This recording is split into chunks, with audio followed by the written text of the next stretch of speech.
158 ఎకరాల్లో sports club ఉంటుంది. ఇక 116 ఎకరాల్లో హెల్త్ సిటీ, 1170 ఎకరాల్లో రెసిడెన్షియల్ జోన్ ఉండబోతున్నాయి. 336 ఎకరాల్లో ఎంటర్టైన్మెంట్ జోన్ ని కూడా నిర్మిస్తారు. ఇందులో మల్టీప్లెక్స్లు, పార్కులు, హోటల్స్ ఇవన్నీ కూడా ఉంటాయి. ఈ ఫ్యూచర్ సిటీ కాన్సెప్ట్ విపరీతంగా నచ్చేసిందో ఏమో వరల్డ్ ట్రేడ్ సెంటర్ కట్టడానికి అక్కడి నుంచి వాళ్ళు ముందుకొచ్చారు. రీసెంట్ గా అమెరికా పర్యటనలో కూడా ఫ్యూచర్ సిటీ గురించే ఎక్కువగా ప్రెజెంట్ చేశారు ముఖ్యమంత్రి రేవంత్ రెడ్డి. ఆ ప్రయత్నం ఫలించింది. ఫ్యూచర్ సిటీలో వాణిజ్య కేంద్రం ఏర్పాటు చేయడానికి వరల్డ్ ట్రేడ్ సెంటర్ ప్రతినిధులు ముందుకొచ్చారు. ఈ మధ్య ఒప్పందం కూడా జరిగింది. హైదరాబాద్ లో వరల్డ్ ట్రేడ్ సెంటర్ ఎక్కడ కడితే బాగుంటుంది అన్న దానిపై రెవెన్యూ అండ్ ఇండస్ట్రియల్ డిపార్ట్మెంట్స్ అనువైన స్థలం కోసం వెతుకుతున్నాయి. ఇంతకీ ఈ ఫ్యూచర్ సిటీ చుట్టూ ఏమున్నాయి?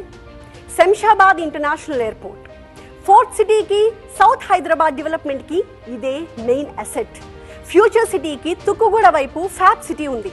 ముచ్చర్లలో గ్రీన్ ఫార్మా సిటీ రాబోతుంది.